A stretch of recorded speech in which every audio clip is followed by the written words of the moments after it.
வழங்கியிருக்காங்க. இந்த மாதிரி ஒரு சூழ்நிலையில எப்படி நீங்க மறுபடியும் அவங்கள்ட்ட பேச்சுவார்த்தை நடத்த ஏதோ வாய்ப்பு இருக்கா? இல்ல வேற ஏதாவது அணிகள் இணைய வாய்ப்பு இருக்கா? அரசியலில் எதுவுமே நிரந்தரமாக இருக்காது.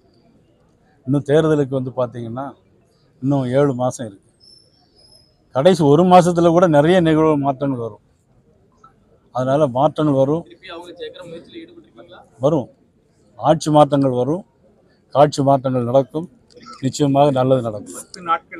10 நாட்களுக்குள்ள எடப்பாடி பழனிசாமி அவர்கள் எதிர்கட்சியில் அந்த வெளியே போனவங்க எல்லாம் கூப்பிட்டு பேசல அப்படின்னா அதற்கான முயற்சியை நான் செய்வேன்னு சொல்லியிருக்காரு.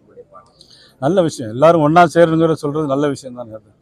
நீங்க எடப்பாடி பழனிசாமி அவர்களோடு பேசுறதுக்கு வாய்ப்பு இருக்கா? கூட்டணிக்காக அழைத்து பேசுறாலே கூட்டணி வந்துடும் சொல்லுங்க, கூட்டணி வந்துருக்கு. அதிமுகவை ஒருங்கிணைக்க எடப்பாடி பழனிசாமியோடு நேரடியாக பேசுறதுக்கு வாய்ப்பு இருக்கு இல்லை? அது குறித்து மாண்புமிகு இபிஎஸ் அவர்கள் பேசுவார்கள். அவங்க தான் பேசணும். தேவைப்பட்டால் நம்ம பேசணும். உங்களுடைய கூட்டணி வெற்றி பெறணும்னா எல்லாத்தையும் ஒன்று சேர்த்து கேட்போம். கூட அதான் சொல்லியிருக்காரு. குருமூர்த்தி கூட இப்போ எல்லாரும் சேர்ந்து நின்னாதான் ஒரு பலமா இருக்கும், திமுகவை எதிர்கொள்ள முடியும். இப்படி பிரிஞ்சு இருந்தா திமுக மீண்டும் சாதகமாயிரும் சொல்லி குருமூர்த்தி இன்னைக்கு சொல்லியிருக்காரு. நான் தான் ஆரம்ப காலத்திலிருந்து நான் அதை சொல்லிகிட்டே இருக்கேன். யாரெல்லாம் இணையணும்? எல்லாருமே இணையணும் எக்ஸப்ட் திமுக.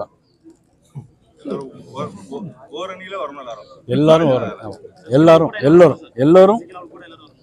எல்லாருமே வரணும், வர வேண்டும், வரும். டெல்லியில் நடைபெற்ற ஆலோசனையில் அண்ணாமலை